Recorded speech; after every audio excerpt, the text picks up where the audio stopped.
Hi everyone, welcome to Automobilista 2 again. We're here in the brand new content that dropped last week, the Formula High Tech cars, which came out with the 1.5.3 update. Some new circuits as well, some historical tracks as part of the historical pack part 2.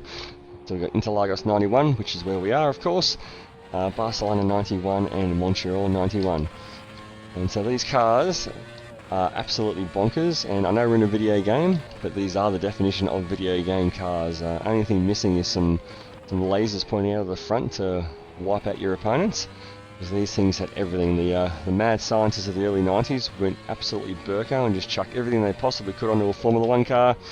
The traction control, launch control, what else we got? ABS brakes, semi-automatic gearboxes, just anything they could possibly think of to make the car go nuts. Basically no rules, and this was the sort of pinnacle. 1993, the regulations lasted about 2 years and then everything got banned. Well, banned, I think the team still found a way to hide a lot of the stuff in the computer software. And it's in 94 I'm talking about. You kids can look that up. So these cars definitely drive differently.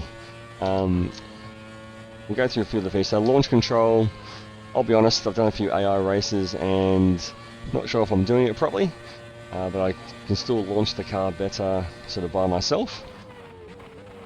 I find the launch control kicks in quite a lot. I think the process is you hold down a button. I've got bound to the wheel here, and then when you release it, obviously all the electronic gadgetry takes over and you're supposed to get a clean launch, but so far against the AI I've only, I haven't really been able to launch that well. It's been good, but I can definitely launch better myself. Traction control is pretty obvious. These cars I tend to run at about mid-range, so about 5 out of 10, because with TC in most cars I find I don't like kicking in too much. I like a little bit of slip, so that 5 gives me quite a nice little bit of slip. There's ABS, the semi-auto gears are another huge one. After a little bit of testing I've just left it on changing myself, and you can see I'm using the paddles up and down. The biggest issue I've found, so you can obviously set it in the settings, there's basically a few settings. There's upshifts only, where the car will upshift itself, same with the downshifts only, or you can go full auto where the car will do everything for you, or of course you can just turn it all off and change gears yourself manually. This fine, there's a couple of corners, especially here at Interlagos, where you're sort of in the braking zone, you're in that in-between zone of, say you're in 4th gear, do you change up to 5th gear before you brake and then change down? Or how I tend to drive the car is I would let that 4th gear ring out and then do the braking, whereas so I found a couple of corners there you're sort of fighting against the computer with the upshift, so I've just turned it all off and just do all the shifts yourself. And the biggest thing of this era was definitely the active suspension, and you can feel that throughout the car when you're driving. It's absolutely noticeable. There's a different feel, especially mid-corner when the car's leveling itself. So basically the active suspension was doing away with all the dampers and springs and that sort of stuff, and there's electronically hydraulic activators. Let me say that again. Electronically controlled hydraulic activators in the suspension that with all the computer gadgetry in the background will level the car out, so it's nice and constant, giving that constant, basically active ride height. And so when you go into a corner, you can definitely feel a bit of lightness through the FFB as that car is leveling itself out. So you will feel the difference compared to a regularly sprung car.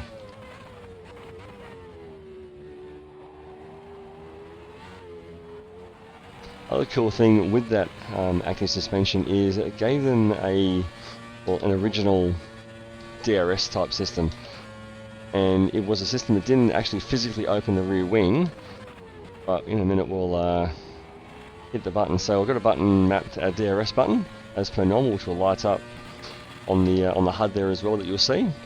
And basically what that does is it changes the attitude of the car with that active suspension to effectively stall that rear wing. So same way they do it these days, but these days they actually physically open a flap with the push of that button. Back in the day here, there was no actual physical hole in that rear wing, but by changing the attitude of the car, they could stall the airflow to that rear wing and get a bit of a boost down the straights. When you hit that button, you'll actually see this suspension drop up and down, which is super cool. So when we get onto the straight here, we'll if you can see the front springs when you hit the button, you'll see the car, the springs move up and down. Not the springs, the suspension, sorry, move up and down. That will then give you a boost down the straight. Biggest thing to keep in mind is, unlike a modern Formula 1 car, you hit the brakes, that system will not turn off. You have to manually disengage that system. So if you're in a battle with somebody and you're getting a bit of a boost down the straight and you hit the braking zone and you forget to turn it off, you'll probably have a bit of an issue through those next few corners before you realise what you've done. It's a really cool system. I said, just super high-tech era. And guys like Senna weren't massive fans of all the trickery that invaded the sport in that era, but it was just the way it was heading. Not everybody loves it. I'm certainly not a huge fan of it. I do like the old school days where it was the driver, but this is how the sport went, and then it's sort of obviously progressed to the stage where we are now, where they really are just so ridiculously fast and have so much aero and just take corners at ridiculous speeds. But it all sort of really kicked off in the late 80s, early 90s with all these sort of advancements, and it was really the pinnacle of technology, really, which is what F1 should be, I suppose. It is supposed to be the most bonkers level of motorsport. At the moment, I've got the world record still, I believe, yeah, so 1:13.859. So I'd love some people to jump on and have a crack at that. There'll be a few guys in my own league that will smash that time. But we are running a race tomorrow night with Gravel Trap Legends, which is a fantastic group of guys here in Australia and New Zealand, doing a little 3-week mini-series with these new cars and the 3 new tracks that we mentioned. So we're doing some 1-hour races, no refueling as it was back then, so we'll just fill the tanks up. Actually, I don't think really fill them up. I did a bit of a race last night and worked out how much fuel I'll need. So compulsory pit stop, which will just be for tyres. And I said 1-hour races from next 3 Monday nights, so hopefully you can tune in for that live stream as well. So we'll do a bit of a push lap here in a minute. But these are absolutely fantastic cars, not overly expensive too, about $10 for the pack of cars here in Australia, and same for the 3 new tracks, or new old tracks, which Reza do a great job of the retro tracks, just getting to feel like they were the old grandstands and the old signage, etc.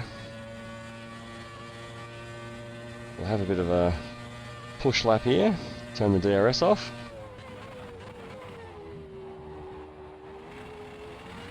You can hear the TC kicking in, which at the time I never liked that sound when you'd hear the TC kicking in. Now as I get older, I love that sort of, I don't know, it's the gravelly sound that cars make.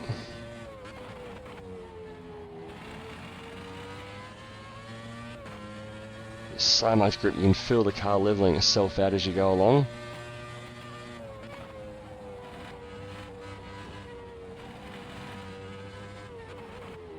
There's a lot of confidence out of the corner with that TC. You sort of let it kick in, so you got a little bit of slip there built into it.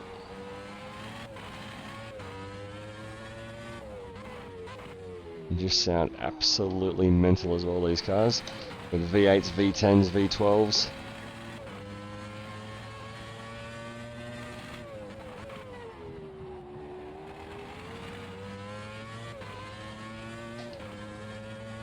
That DRS system wide open. You can tap those flat out corners well with the DRS open. It is a drag reduction system of sorts. There we go, so super good fun, guys. Thanks for watching as always, and I said jump on those time trials there and beat my time. I'm sure many of you can. See ya.